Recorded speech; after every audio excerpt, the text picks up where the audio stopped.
내 이야기는 전라남도 반월리 마을에서 시작된다. 나는 도시 생활에 지쳐 있었고 잠시라도 마음을 내려놓고 싶은 마음에 조용한 시골 마을로 캠핑을 떠났다. 반월리는 지도상에서도 작은 마을이었지만 나는 그곳의 풍경과 자연 속에서 잠시나마 숨을 고르고 싶었다. 그러나 그날 밤 나는 상상도 하지 못한 공포와 마주하게 되었다. 처음 마을에 도착했을 때 해는 이미 서서히 저물고 있었다. 좁은 시골길을 따라 들어가자 곳곳에서 오래된 한옥과 작은 밭들이 나타났다. 마을 사람들은 대부분 외부인에게 호의적이었지만 동시에 묘하게 경계하는 눈빛을 보내기도 했다. 나는 그들의 시선을 신경 쓰며 예약해둔 작은 펜션으로 향했다. 그곳은 마을의 끝자락, 숲과 강 사이에 자리 잡은 오래된 한옥이었다. 내가 펜션에 들어서자 주인은 친절하게 맞이하며 잠시 주변을 안내해 주었다. 밤이 깊어지면 조금 이상한 소리가 들릴 수도 있어요. 하지만 걱정하지 마세요. 그 말이 처음에는 친근하게 들렸지만 지금 생각하면 은근한 경고처럼 느껴졌다. 나는 그저 웃으며 짐을 풀고 저녁을 준비했다. 창밖으로는 어둠 속의 숲이 겹겹이 겹쳐 보였고 바람 소리에 섞인 나뭇잎에 스치는 소리가 귓가에 맴돌았다. 밤이 깊어가자 나는 캠핑장 옆 작은 숲으로 산책을 나갔다. 도시에서는 느낄 수 없는 고요함과 동시에 알 수 없는 불안감이 마음속 깊이 스며들었다. 발걸음마다 낯선 소리가 따라오는 것 같았고 나뭇가지 사이로 누군가 숨 쉬는 소리가 들리는 듯했다. 나는 웃으며 스스로를 안심시키려 했지만 그 긴장감은 점점 현실처럼 느껴졌다. 그리고 그 순간 한복을 입은 여자가 숲길을 스쳐 지나가는 것을 보았다. 처음에는 지나가는 주민인 줄 알았지만 그녀는 사람이라기엔 너무 투명했고 발자국도 남기지 않았다. 내 심장은 순간적으로 뛰기 시작했고 발걸음을 멈췄다. 숨을 죽이고 바라보자 그녀는 순식간에 시야에서 사라졌다.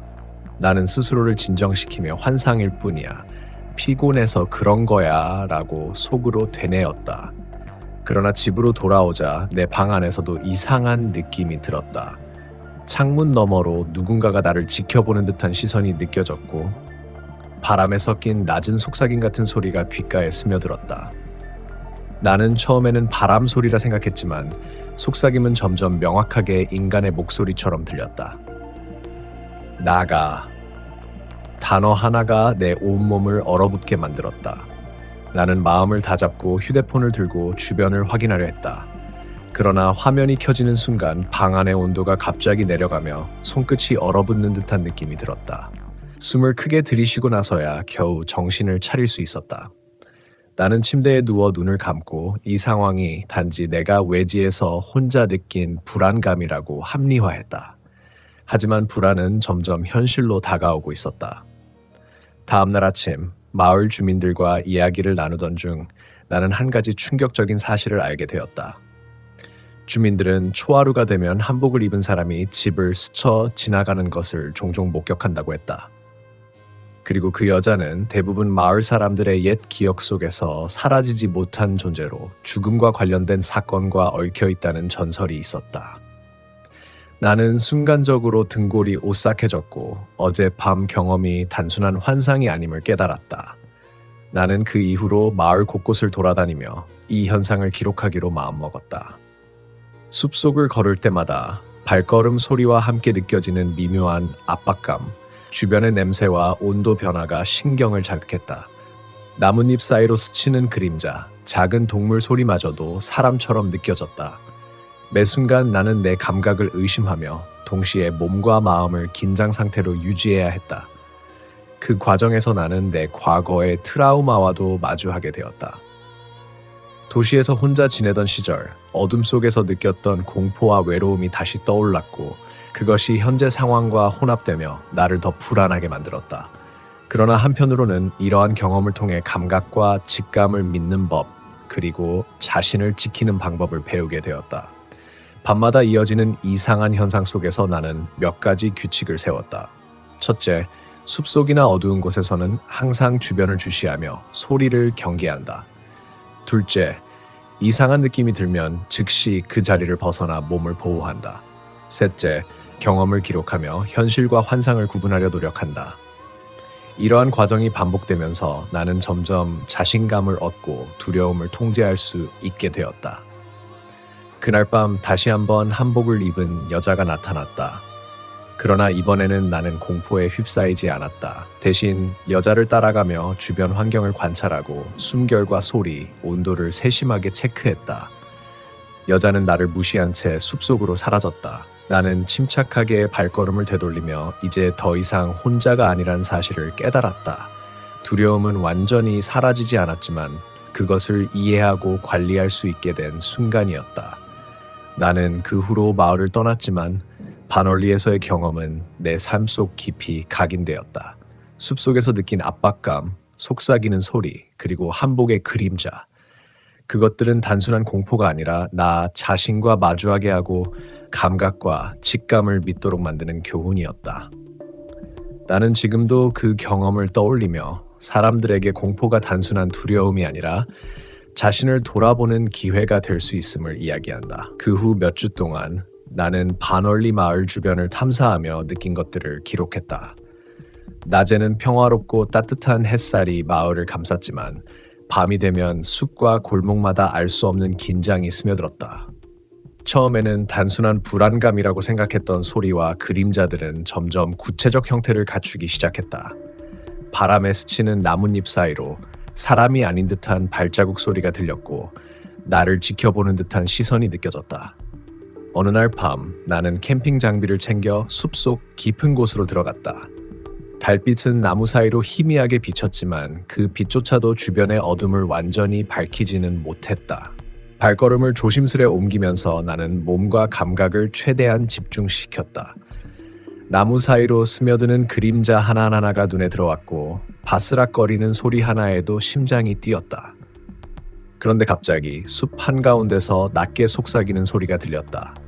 처음에는 바람 소리라고 스스로를 안심시키려 했지만 점점 분명한 단어가 들렸다. 여기 있어. 목소리는 여자의 목소리처럼 들렸지만 차갑고 무심했다. 나는 숨을 죽이고 주변을 살폈다.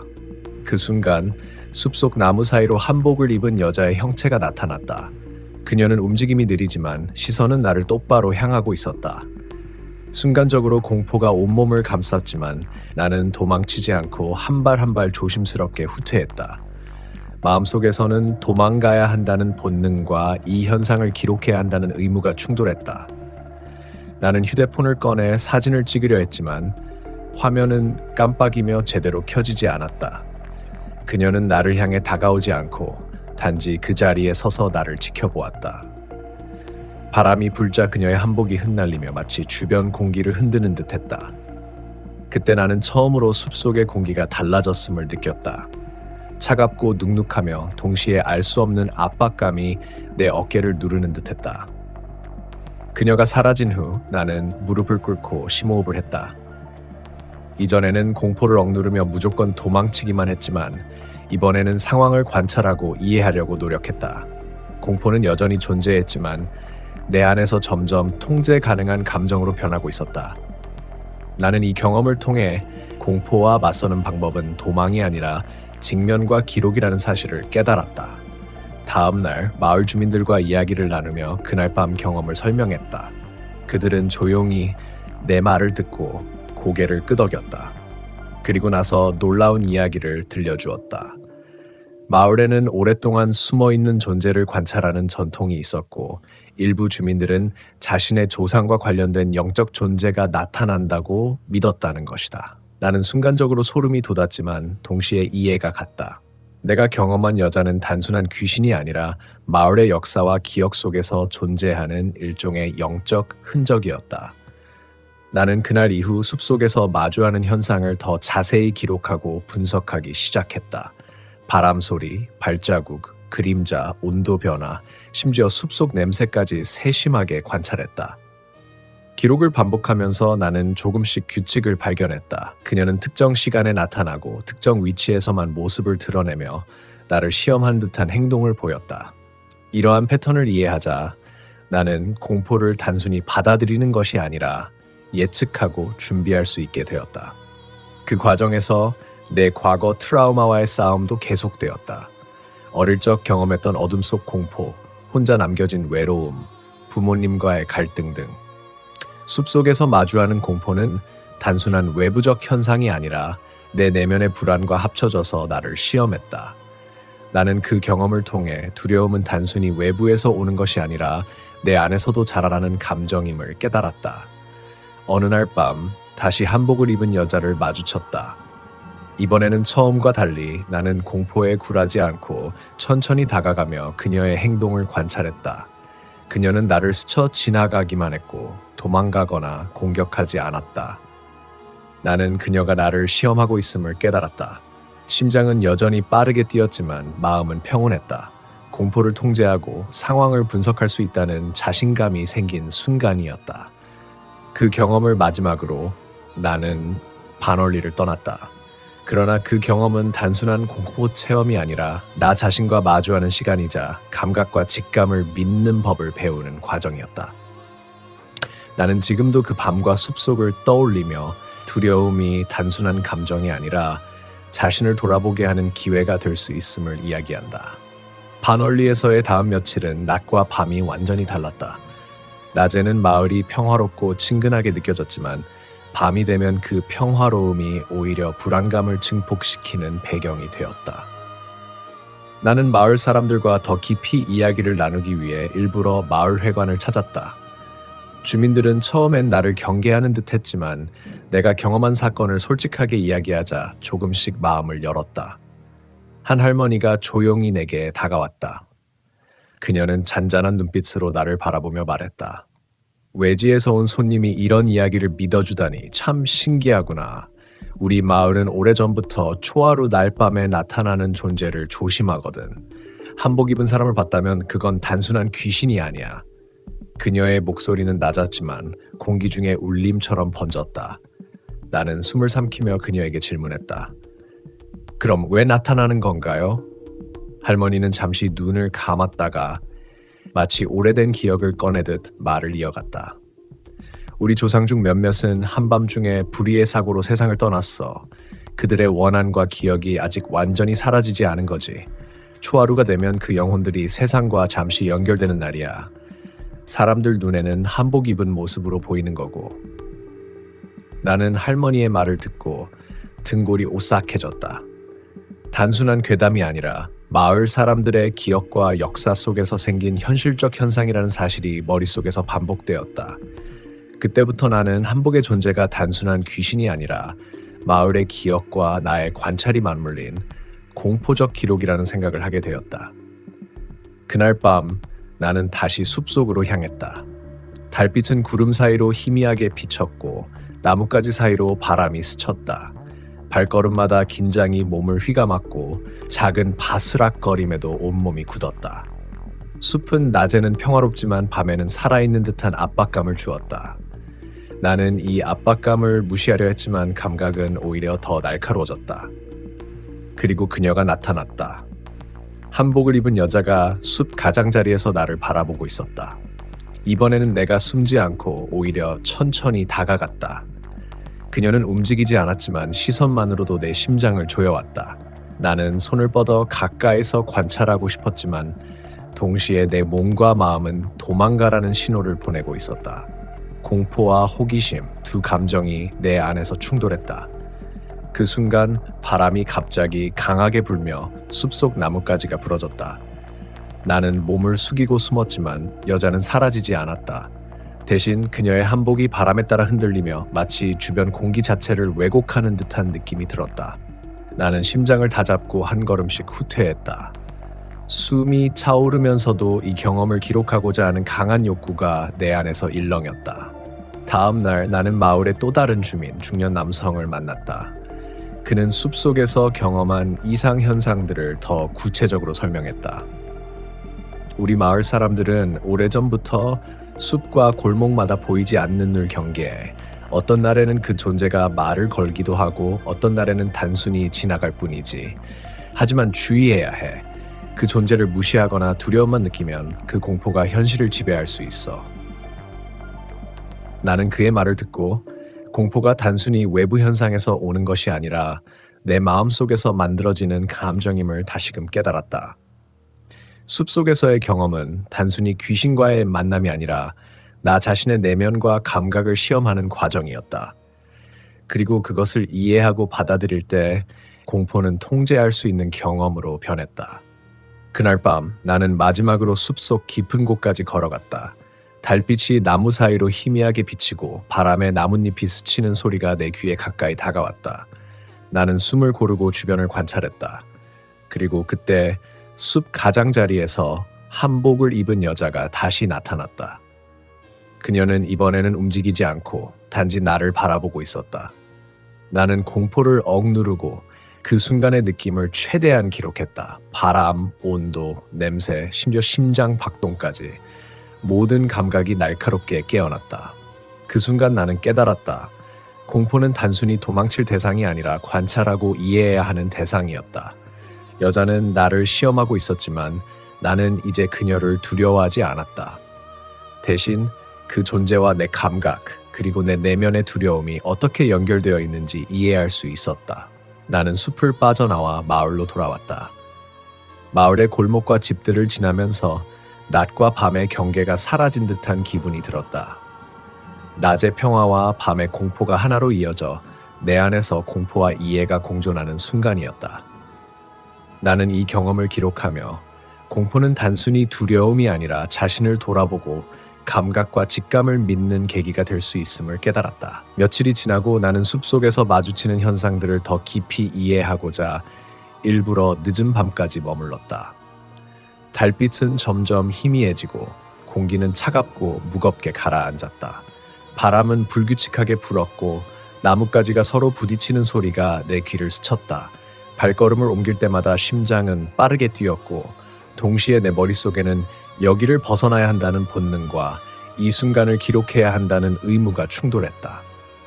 그때 숲의 어두운 가장자리에서 한복을 입은 여자가 나타났다. 그녀는 이전과 달리 시선을 나에게 고정하고 있었고 움직이지 않은 채 내 앞에 서 있었다. 나는 숨을 고르며 최대한 침착하게 그녀를 관찰했다. 바람이 불자 그녀의 한복은 흩날리며 주변 공기를 흔드는 듯했고 차가운 냄새가 내 코끝을 스쳤다.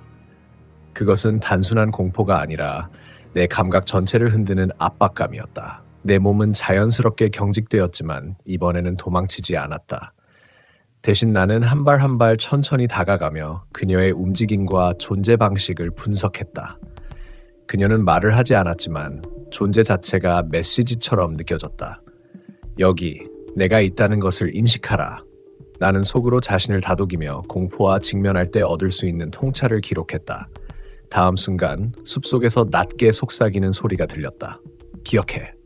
단어 하나가 내 온몸을 얼어붙게 만들었지만 이번에는 공포가 아닌 호기심이 더 크게 작용했다. 나는 숨을 고르고 그 소리가 나에게 무엇을 말하려는지 집중했다. 그녀는 나를 시험하는 것뿐만 아니라 나에게 무언가를 전달하려는 듯했다. 그때 나는 마을 주민에게 들었던 전설이 떠올랐다. 초하루 날 밤 한복을 입은 존재는 조상과 관련된 원한과 기억을 간직한 영혼이며 마을의 오래된 사건과 연관되어 있다는 이야기였다. 일부 주민들은 조상 중 한 명이 숲속에서 사고로 죽었다고 전했고 그 영혼이 한복의 형상으로 나타난다고 믿었다. 나는 그 사실이 단순한 전설이 아니라 내 경험 속에서 현실화되고 있음을 직감했다. 나는 한복 존재를 따라 숲속 깊은 곳으로 들어갔다. 달빛은 거의 사라지고 주변은 암흑과 같은 공포로 가득했다. 발걸음마다 바스락거리는 소리와 함께 알 수 없는 그림자가 스쳤다. 공포가 최고조에 달했지만 나는 이번에는 도망가지 않고 상황을 관찰하며 기록했다. 심장은 여전히 빠르게 뛰었지만 두려움을 통제할 수 있다는 자신감이 생겼다. 숲속 깊이 들어가자 나는 오래된 작은 샘터를 발견했다.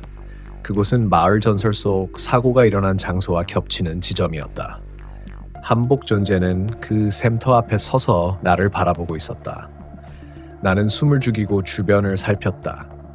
공기는 더욱 차갑고 눅눅했으며 물가에서 나는 습한 냄새와 함께 미묘한 쇠 냄새가 섞여 있었다. 그것은 단순한 공포가 아니라 오래된 기억과 역사가 물리적 감각으로 느껴지는 순간이었다. 나는 손을 뻗어 기록을 남기려 했지만 손끝이 얼어붙는 듯한 느낌이 들었다. 공포와 긴장이 한꺼번에 몰려왔지만 나는 스스로에게 말했다. 이 순간을 이해해야 한다. 두려움을 피하지 말고 직면하라. 심장을 다잡고 나는 주변 환경과 존재를 세심하게 관찰했다. 그때 한복 존재가 천천히 움직이며 샘터 위로 손을 뻗었다. 나는 그 순간 내 과거 트라우마가 떠올랐다. 어릴 적 어둠 속에서 느낀 외로움과 공포, 부모님과의 갈등, 그리고 혼자 남겨졌던 기억들. 숲속에서 마주하는 공포는 단순히 외부적 현상이 아니라 내 내면의 불안과 결합되어 나를 시험하고 있었다. 하지만 이번에는 달랐다. 나는 두려움을 억누르는 대신 그것을 직면하고 관찰했다. 한복 존재는 곧 사라졌지만 그 자리에는 미묘한 온도 변화와 바람의 잔향, 그리고 오래된 기억의 잔재가 남았다. 나는 그 순간 깨달았다. 공포는 단순히 도망칠 대상이 아니라 이해하고 기록하며 내 안에서 통제할 수 있는 감정이라는 사실을. 다음 날, 나는 마을 사람들과 다시 이야기를 나누었다. 이번에는 더 깊은 수준의 이해가 가능했다. 주민들은 내가 겪은 경험을 듣고 고개를 끄덕이며 나에게 마을의 오래된 기록과 사건을 보여주었다. 오래전 숲속에서 발생한 사고, 한복을 입은 존재와 관련된 사건, 마을 사람들이 조상 영혼과 관련해 남긴 기록들. 나는 그것들을 보며 단순한 귀신 이야기가 아니라 역사와 기억이 교차하는 현실적 현상임을 확신했다. 나는 그날 이후로 마을을 떠났지만 바널리에서의 경험은 내 삶 속 깊이 새겨졌다. 숲속에서 느낀 압박감, 속삭이는 소리, 한복 존재와의 만남. 그것들은 단순한 공포가 아니라 나 자신과 마주하고 감각과 직감을 믿도록 만드는 교훈이었다. 나는 지금도 그 경험을 떠올리며 공포는 단순히 두려움이 아니라 자신을 돌아보고 감각을 깨우는 기회가 될 수 있음을 이야기한다.